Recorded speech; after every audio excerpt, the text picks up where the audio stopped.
नमस्कार, सुप्रभात। आप देख रहे हैं खबर दिल्ली और समय हो चला है दिल्ली की 25 बड़ी खबरों को जानने का। इससे पहले यदि आप वीडियो को लाइक नहीं किए हैं तो लाइक कर दीजिए और चैनल को सब्सक्राइब कर लीजिए। तो आइए एक नजर डालते हैं 25 बड़ी खबरों पर फटाफट अंदाज में। दिल्ली में बिना मान्यता प्राप्त चल रहे प्राइवेट स्कूलों को मिलेगी मान्यता, इस तरह कर सकेंगे अप्लाई। दिल्ली सरकार ने उन प्राइवेट स्कूलों को मौका दिया जो अस्थायी मान्यता यानी कि प्रोविजनल रिकॉग्नाइजेशन की अवधि पूरी होने के बाद भी चल रहे हैं। दिल्ली सरकार ने तय किया है कि नॉन कन्फर्मिंग एरिया यानी कि गैर अनुरूप क्षेत्र में चलने वाले अनएडेड प्राइवेट स्कूलों को मान्यता दी जाएगी। इसके लिए वे 1 नवंबर यानी शनिवार से शिक्षा निदेशालय के पोर्टल में जाकर 30 नवंबर तक अप्लाई कर सकेंगे। दिल्ली के शिक्षा मंत्री आशीष सूद ने शुक्रवार को बताया कि मुख्यमंत्री रेखा गुप्ता के नेतृत्व में दिल्ली सरकार ने यह महत्वपूर्ण निर्णय लिया है कि दिल्ली में नॉन कन्फर्मिंग एरिया में चलने वाले गैर सहायता प्राप्त निजी स्कूलों को मान्यता दी जाएगी। भारत की राजधानी का बदलेगा नाम, जान लीजिए इंद्रप्रस्थ का इतिहास। दिल्ली कब और कैसे बनी देश की राजधानी। राजधानी दिल्ली का नाम बदलने की मांग ने एक बार फिर से जोर पकड़ लिया। इस बार बीजेपी सांसद प्रवीण खंडेलवाल ने केंद्रीय गृह मंत्री अमित शाह को लेटर लिखकर दिल्ली का नाम बदलकर इंद्रप्रस्थ रखने की मांग की है। साथ ही उन्होंने पुरानी दिल्ली रेलवे स्टेशन का नाम इंद्रप्रस्थ जंक्शन, इंदिरा गांधी अंतर्राष्ट्रीय हवाई अड्डे का नाम इंद्रप्रस्थ एयरपोर्ट और दिल्ली के प्रमुख स्थल पर पांडवों की भव्य प्रतिमाएं स्थापित करने की मांग की गई है। 1 नवंबर से नहीं बल्कि 15 नवंबर से लागू होगी बिजली की नई व्यवस्था, लाखों उपभोक्ताओं पर पड़ेगा असर। Uttar Pradesh power corporation limited ने बिजली व्यवस्था में बदलाव की घोषणा की है, जो कल से नहीं बल्कि 15 नवंबर से लागू होगी। इस नई व्यवस्था का असर प्रदेश के लाखों बिजली उपभोक्ताओं पर पड़ेगा। यूपीपीसीएल का कहना है कि इस बदलाव से उपभोक्ताओं को बेहतर सेवाएं मिलेंगी और बिजली वितरण प्रणाली और अधिक कुशल बनेगी। प्रथम के 2,55,000 बिजली उपभोक्ताओं के लिए 1 नवंबर से लागू होने वाली नई व्यवस्था अब 15 नवंबर को लागू होगी। विद्युत निगम उपभोक्ताओं की सुविधा और कार्यों में पारदर्शिता लाने के लिए वर्टिकल सिस्टम शुरू करने की तैयारी कर रही है। नई व्यवस्था में अब हर कार्य के लिए अलग अधिकारी जिम्मेदार होगा, यानी कनेक्शन, मीटर, बिलिंग और शिकायत निवारण के लिए उपभोक्ताओं को अब अलग अलग अफसरों से संपर्क करना होगा। हर हर गंगे आरती से शुरू होगा कार्तिक पूर्णिमा पर गढ़मुक्तेश्वर का सफर, 300 रोडवेज बसें रखी गई रिजर्व। कार्तिक पूर्णिमा पर गढ़मुक्तेश्वर की यात्रा हर हर गंगे आरती के साथ शुरू होगी। श्रद्धालुओं के लिए 300 रोडवेज बसें आरक्षित की गई है। उत्तर प्रदेश परिवहन विभाग ने यात्रियों की सुविधा के लिए विशेष इंतजाम किए हैं ताकि गढ़मुक्तेश्वर मेले में आने वाले श्रद्धालुओं को कोई परेशानी न हो। बता दें कि गढ़मुक्तेश्वर अनूप शहर के कार्तिक पूर्णिमा मेले में गंगा स्नान करने वाले श्रद्धालुओं के लिए 6 डिपो की 300 रोडवेज बसें आरक्षित की गई है। इन बसों में गंगा माता की आरती गूंजेगी। हर हर गंगे जय मां गंगे से बसों का माहौल भक्तिमय किया जाएगा। इससे श्रद्धालुओं का सफर तो आसान होगा ही, लोग भी अपनी परंपराओं से जुड़े रहेंगे। इसके लिए क्षेत्रीय प्रबंधक ने सभी डिपो के सहायक क्षेत्रीय प्रबंधकों को आदेश जारी कर दिए हैं। दिल्ली में पार्किंग ठेकेदारों पर लगेगा लगाम, शुरू हुआ QR कोड सिस्टम। राजधानी दिल्ली में एमसीडी ने पार्किंग ठेकेदारों की मनमानी वसूली पर लगाम लगाने के लिए बड़ा फैसला किया। एमसीडी ने पार्किंग ठेकेदारों पर पायलट प्रोजेक्ट के तहत 5 पार्किंग पर QR कोड व्यवस्था लागू की है। 5 पार्किंग पर जो भी अपनी गाड़ी खड़ी करेगा उसे पार्किंग में एंट्री करते समय QR कोड स्कैन करके गाड़ी की डिटेल भरनी होगी। इसके बाद जब वो पार्किंग से गाड़ी बाहर निकालेगा तो दोबारा QR कोड स्कैन करना होगा। इसके बाद घंटों के हिसाब से पार्किंग फीस स्क्रीन पर आ जाएगी, जिसकी पेमेंट ऑनलाइन भी कर सकेंगे। एमसीडी के अधिकारियों का कहना है कि पायलट प्रोजेक्ट की सफलता के बाद इसे दिल्ली भर में लागू किया जाएगा। दिल्ली के चांदनी चौक में सीलिंग के नोटिस से हड़कंप, कारोबारियों में मची खलबली। चांदनी चौक में दिल्ली नगर निगम की ओर से लगातार आ रहे सीलिंग के नोटिस ने कारोबारियों की टेंशन बढ़ा दी है। हालात यह है कि पिछले हफ्ते जिन दुकानों पर नोटिस लगाए गए थे उसका मामला अभी भी शांत भी नहीं हुआ था कि बुधवार को फिर से कटरा नील इलाके में नए सीलिंग नोटिस चिपका दिए गए। इससे पूरे बाजार में माहौल गर्मा गया।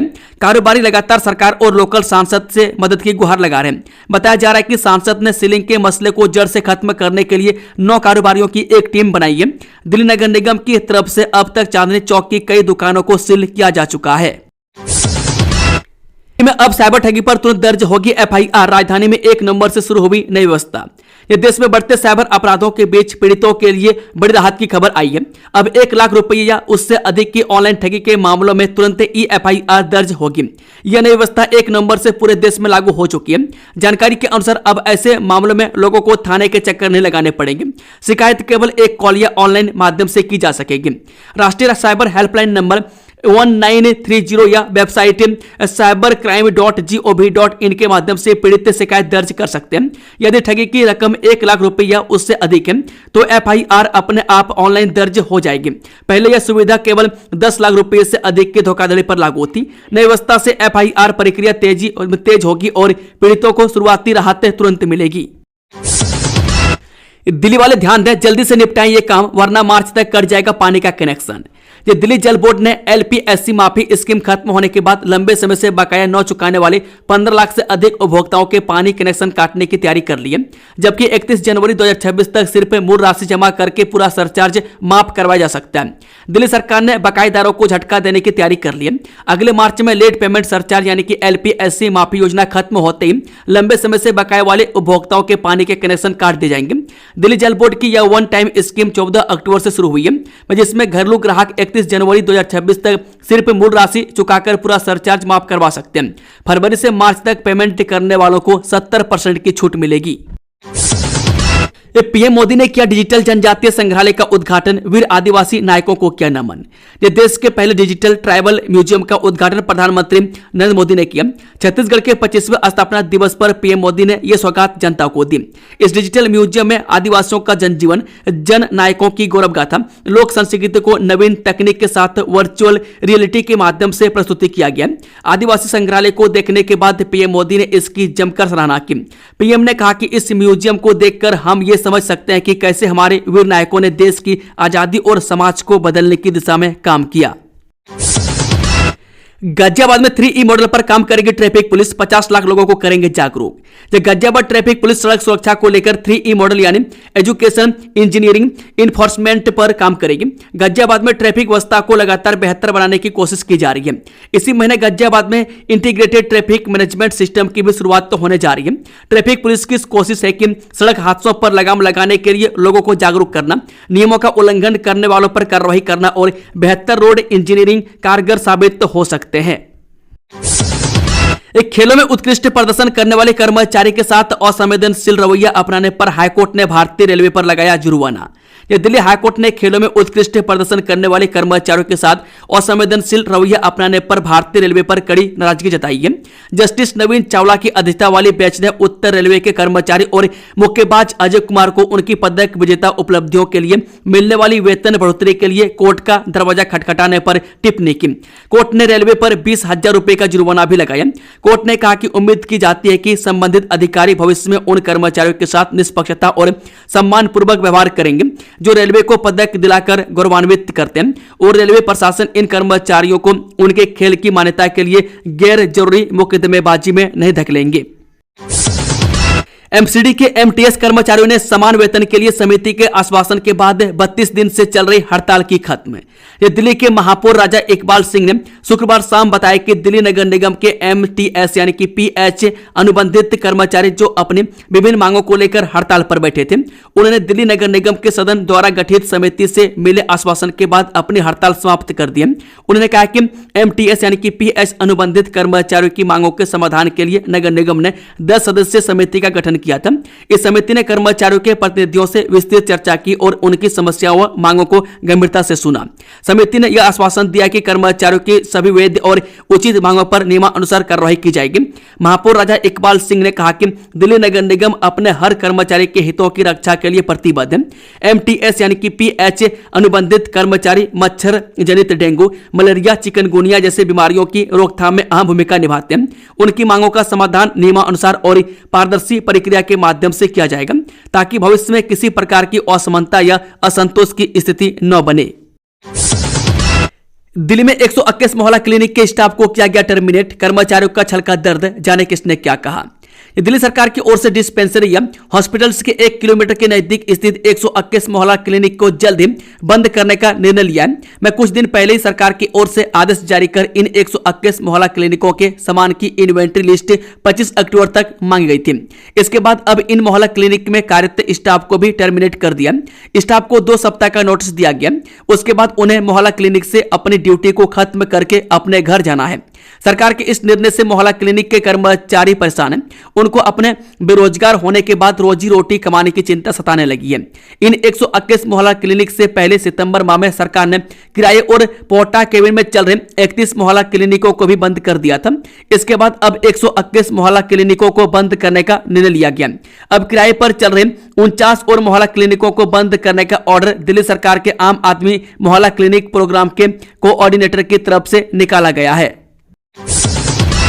दिल्ली चिड़ियाघर के दीदार का करना होगा और इंतजार, जाने पर्यटक कब से उठाएंगे आनंद। राष्ट्रीय राजधानी दिल्ली में स्थित नेशनल जूलॉजिकल पार्क को खुलने के लिए आम लोगों को अभी कुछ और दिनों का इंतजार करना पड़ेगा। 2 महीने से बंद पड़े इस चिड़ियाघर के फिर से खुलने की उम्मीद नवंबर के पहले सप्ताह में जताई जा रही थी, लेकिन अभी स्थिति साफ नहीं है क्योंकि बर्ड फ्लू की जांच रिपोर्ट का इंतजार किया जा रहा है। चिड़ियाघर के निदेशक डॉक्टर संजीत कुमार ने कहा कि 30 अक्टूबर को पक्षियों के स्वास्थ्य की निगरानी के लिए रैंडम सैंपल जांच के लिए भेजे गए। जब तक इन सैंपल्स की रिपोर्ट नहीं आ जाती और बर्ड फ्लू की पुष्टि नेगेटिव नहीं होती, तब तक चिड़ियाघर को खोलने की अनुमति नहीं दी जाएगी। आरएमएल अस्पताल में एचआईवी जांच नहीं होने का आरोप पे दिल्ली हाईकोर्ट ने मांगा जवाब। जयराम मनोहर लोहिया अस्पताल में उचित चिकित्सा सुविधाओं की कमी के आरोप वाली एक याचिका दिल्ली हाईकोर्ट में दाखिल की गई है। इस याचिका पर दिल्ली हाईकोर्ट ने अस्पताल के अधिकारियों से जवाब तलब किया है। अदालत ने अस्पताल के चिकित्सा अधीक्षक को एचआईवी जैसे घातक संक्रमणों का पता लगाने के लिए किए जाने वाले न्यूक्लिक एसिड टेस्ट और अस्पताल में जरूरी दवाई नहीं होने के संबंध में याचिकाकर्ता की शिकायत पर अस्पताल प्रशासन से हलफनामा मांगा है। दिल्ली में हासिम बाबा गैंग के शूटर की हत्या मामले में पुलिस को कामयाबी, 2 आरोपी गिरफ्तार। नॉर्थ ईस्ट दिल्ली में गैंगवार में हासिम बाबा गैंग से जुड़े मिसबा नाम के शख्स की हत्या के आरोप में पुलिस ने 2 बदमाशों को गिरफ्तार कर लिया। पुलिस की स्पेशल सेल ने इस मामले में खतरनाक गैंगस्टर छेनो के एक रिश्तेदार और छेनो गैंग के नए गुर्गे प्रिंस गाजी को अरेस्ट किया है। इसके साथ ही दूसरी तरफ नॉर्थ ईस्ट दिल्ली पुलिस ने एक अन्य आरोपी अब्दुल्ला को भी गिरफ्तार कर लिया। अब्दुल्ला भी छेनो का रिश्तेदार बताया जा रहा है। जांच में पता चला है कि मिसबा की हत्या में अब्दुल्ला का भी हाथ था। पुलिस रिकॉर्ड में अब्दुल्ला भी हिस्ट्री शीटर बदमाश रहा है, उस पर पहले भी कई मुकदमे दर्ज है। दिल्ली में अवैध ई वेस्ट कारोबारियों पर नगर निगम की सख्ती, 35 गोदामों पर चस्पा किए नोटिस, कार्रवाई की चेतावनी। दिल्ली नगर निगम ने अवैध ई वेस्ट कारोबारियों के खिलाफ कार्रवाई शुरू कर दी है। निगम ने 35 गोदामों पर नोटिस चस्पा कर कारोबार बंद करने की चेतावनी दी है। अवैध ई वेस्ट कारोबार पर्यावरण और मानव स्वास्थ्य के लिए गंभीर खतरा है क्योंकि इसमें मौजूद जहरीले तत्व मिट्टी और पानी को दूषित करते हैं। ई वेस्ट पर्यावरण के लिए गंभीर खतरा बन चुका है। इसे देखते हुए उत्तर पूर्वी जिले में अवैध रूप से ई वेस्ट का कारोबार करने वालों पर नगर निगम ने सख्ती शुरू कर दी है। निगम के शाहदरा उत्तरी जोन कार्यालय में मुस्तफाबाद इलाके से ई वेस्ट के गोदामों को चिन्हित करने का कार्य शुरू किया है।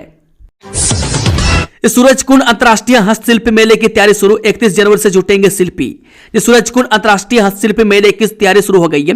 31 जनवरी से शिल्पकार एकत्रित होंगे। यह मेला भारतीय कला और संस्कृति को बढ़ावा देने का एक महत्वपूर्ण मंच है जहां विभिन्न राज्यों के हस्तशिल्प कला का प्रदर्शन किया जाता है। देश और विदेश से शिल्पकार अपनी कला का प्रदर्शन करने और उसे बेचने के लिए जुटेंगे। से पहले भागें, दिल्ली एनसीआर की जहरीली हवा पर डॉक्टरों का अल्टीमेटम, कुछ समय के लिए शहर छोड़ दो वरना जा सकती है जान। ये दिल्ली एनसीआर में प्रदूषण के खतरनाक स्तर को देखते हुए डॉक्टरों ने लोगों को चेतावनी दी है कि वे अपने फेफड़ों को बचाने के लिए कुछ समय के लिए शहर छोड़ दें।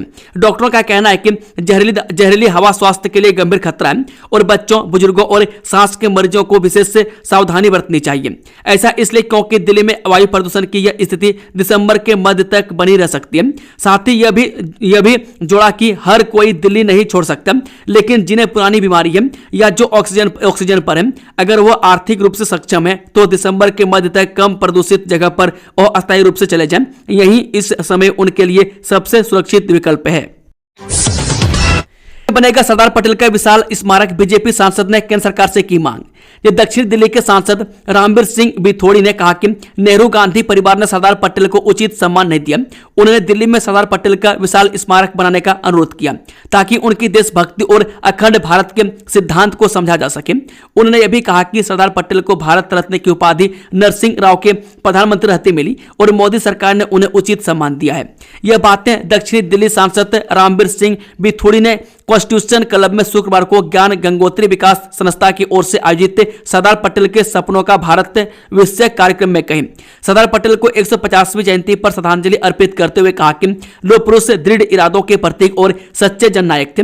उन्हें भारत रत्न की उपाधि भी नेहरू इंदिरा गांधी परिवार ने नहीं दी। उन्हें यह उपाधि 1991 में तब मिली जब नरसिंह राव देश के प्रधानमंत्री थे। 1950 में उनकी मृत्यु के 41 साल बाद उन्हें भारत रत्न से नवाजा गया। दिल्ली के शराब दुकानदारों के लिए खुशखबरी, नई आबकारी नीति में प्रति बोतल मार्जिन बढ़ाने की सिफारिश। नई आबकारी नीति में शराब की बड़ी दुकानें खुलने की उम्मीद है। इस नीति के तहत दुकानदारों को प्रति बोतल मार्जिन बढ़ाने की सिफारिश किए जाने की उम्मीद है। इससे उन्हें अधिक मुनाफा होगा। इस कदम से शराब व्यापारियों को व्यापार में सुधार और अधिक अवसर मिलने की संभावना है। मसौदे में शराब की दुकानों को रिहायशी इलाकों, स्कूलों और धार्मिक स्थलों जैसे प्रतिबंधित स्थानों से दूर रखने का प्रस्ताव हो सकता है। नई आबकारी नीति सार्वजनिक परामर्श के बाद कैबिनेट और उपराज्यपाल द्वारा मसौदे को मंजूरी मिलने के बाद लागू की जाएगी। ठगी पीड़ितों के लिए हर पुलिस स्टेशन में आज से शुरू हो रही हेल्प डेस्क, अब कहीं भी दर्ज होगी FIR। 1 लाख या उससे ज्यादा की साइबर ठगी के पीड़ित अब किसी भी पुलिस स्टेशन में शिकायत दर्ज करा सकते हैं। पीड़ित हेल्पलाइन नंबर 1930 वेबसाइट cyberpolice.nic.in के अलावा नजदीकी पुलिस स्टेशन में ठगी की शिकायत दर्ज करा सकते हैं। नजदीकी पुलिस स्टेशन में पीड़ित की तुरंत शिकायत दर्ज की जाएगी। इसके बाद शिकायत संबंधित जांच एजेंसी को भेज दी जाएगी। इस FIR को 0 FIR कहा जाएगा। यह सिस्टम 1 नवंबर से शुरू हो गई है। दिल्ली से रोजाना गायब हो रही 41 महिलाएं और बच्चियां, अब तक इस साल 19,682 लापता किशोरियों पर खतरा अधिक। राजधानी से औसतन हर दिन 41 महिलाएं और बच्चे गायब हो रही हैं। इस साल 1 जनवरी से 15 अक्टूबर तक 19,682 लोग लापता हुए, जिनमें से 61% यानी 11,917 महिलाएं और बच्चे शामिल हैं। ऐसे में औसतन हर रोज 41 महिलाएं और बच्चे गायब हो रही है। वहीं पुरुषों की संख्या 7765 यानी कि 39% है। आंकड़े बताते हैं कि पिछले कई वर्षों से महिलाओं का लापता होने का अनुपात लगातार ऊंचा बना हुआ है। नकली ORS लेबल स्वास्थ्य के लिए खतरनाक, बाजार में बिकने नहीं दिया जा सकता। दिल्ली हाईकोर्ट के सख्त आदेश। दिल्ली हाईकोर्ट ने नकली ORS लेबल वाले पेय पदार्थों की बिक्री पर रोक लगाने के FSSAI के आदेश में दखल देने से इनकार कर दिया।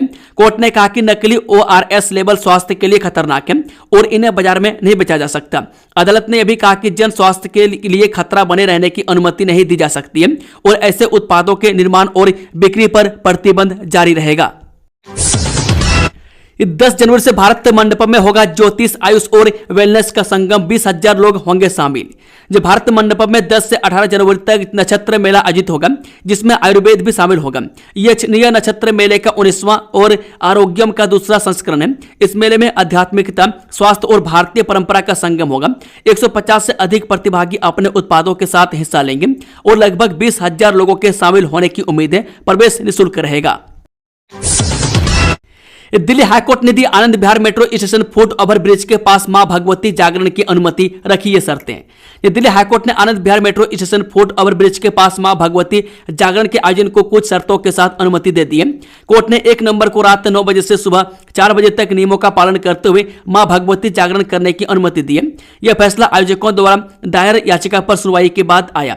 अदालत ने कहा कि याचिकाकर्ता अग्निशमन व यातायात विभाग के नियमों का अनुपालन करेंगे और जागरण समाप्त होने के बाद इस इलाके की सफाई व्यवस्था सुनिश्चित करेंगे। सुप्रीम कोर्ट की फटकार के बाद अब शपथ पत्र तैयार करने में जुटी दिल्ली सरकार। MCD ने पहले ही किया जमा। सुप्रीम कोर्ट की फटकार के बाद दिल्ली सरकार शपथ पत्र तैयार करने में जुट गई है। MCD ने पहले ही अपना शपथ पत्र जमा कर दिया। अदालत की आलोचना के बाद सरकार तेजी से कार्रवाई कर रही है ताकि समय पर अपना पक्ष रख सके। दिल्ली नगर निगम ने 27 अक्टूबर को सुप्रीम कोर्ट में शपथ पत्र दायर किया था। इसमें अप्रैल से सितंबर के बीच में 54,000 कुत्तों के बंध्याकरण की जानकारी दी गई है। साथ ही उसने यह भी बताया कि द्वारका के सेक्टर 29 में खूंखार कुत्तों के लिए शेल्टर बनाने की तैयारी है। निगम का इंजीनियरिंग विभाग इसकी परियोजना तैयार कर रही है। जल्द ही इसका टेंडर निकालकर इसमें काम शुरू किया जाएगा। दिल्ली के इस इलाके में बस सर्विस के लिए मारामारी, हजारों लोग हो रहे परेशान। यह घोघा से आजादपुर और जहांगीरपुरी मेट्रो स्टेशन तक चलने वाली रूट नंबर 158 की बस सेवा पिछले कई महीनों से बंद है। इससे इस रूट पर रोजाना सफर करने वाले यात्रियों, खासकर मजदूरों और महिला यात्रियों को भारी दिक्कतों का सामना करना पड़ रहा है। लोगों का कहना है कि पहले इस रूट पर बीबीएम डिपो से करीब 12 बसें चलती थी, लेकिन डिपो बंद होने से यहां की बस सेवा भी ठप पड़ गई है। कुछ समय पहले डिमटस ने इस रूट पर देवी बस योजना के तहत बसें चलाने की योजना बनाई थी, लेकिन वो भी अमल में नहीं लाई जा सकी। दिल्ली में नवंबर के महीने में कितने दिन होगी बैंकों की छुट्टी, हॉलीडे लिस्ट हुई जारी। जी हां, नवंबर महीने की शुरुआत हो गई है और इस महीने कई बैंक छुट्टियां हैं। रिजर्व बैंक ऑफ इंडिया ने इस महीने होने वाली बैंक हॉलीडे की लिस्ट अपनी आधिकारिक वेबसाइट पर जारी कर दी है। यह लिस्ट राष्ट्रीय स्तर पर बैंकों की छुट्टियों की है, जिनमें राज्य स्तरीय छुट्टियां भी शामिल हैं। बात करें दिल्ली में इस महीने में बैंक छुट्टियों की, तो आरबीआई की आधिकारिक वेबसाइट के अनुसार नवंबर महीने में शनिवार और रविवार की रेगुलर छुट्टियों के अलावा महज एक त्योहारी छुट्टी है, जिन्हें मिलाकर इस महीने में दिल्ली में 8 दिन बैंक बंद रहेंगे। क्या दिल्ली एनसीआर के लोगों को मिलने वाली है जहरीली हवा से राहत? आज इतना दर्ज हुआ AQI। ये देश की राष्ट्रीय राजधानी की दिल्ली के लोगों को शनिवार को भी जहरीली हवा में सांस लेना पड़ रहा है। में दम घोटू हवा से राहत मिलती नहीं दिख रही है। सेंट्रल पॉल्यूशन कंट्रोल बोर्ड यानी कि CPCB के अनुसार ITO के आसपास से एयर क्वालिटी इंडेक्स यानी कि AQI 270 दर्ज किया गया, जो खराब कैटेगरी में है। में दिल्ली में लगातार बढ़ रहे प्रदूषण के कारण अब विजिबिलिटी कम हो रही है। दिल्ली का ओवरऑल AQI 237 है। स्मोक की चादर से दिल्ली ढकी हुई है। हालांकि दावा किया जा रहा है कि दिल्ली में शुक्रवार को वायु गुणवत्ता सूचकांक यानी कि AQI में सुधार हुआ और यह पिछले दिन के 373 से 55 अंक घटकर 218 पर आ गया। दिल्ली के लिए वायु गुणवत्ता प्रारंभिक चेतावनी प्रणाली यानी कि AQI का अनुमान है कि शनिवार से 3 नवंबर तक शहर की वायु गुणवत्ता बेहद खराब श्रेणी में ही रहने की आशंका है। दोस्तों, खबरों का सिलसिला समाप्त होता है। अगर जानकारी पसंद आई तो वीडियो को लाइक, शेयर, चैनल को सब्सक्राइब जरूर कर लें और कमेंट बॉक्स में अपना फीडबैक देना ना भूलें। Thank you, all the best. जय हिंद, जय भारत।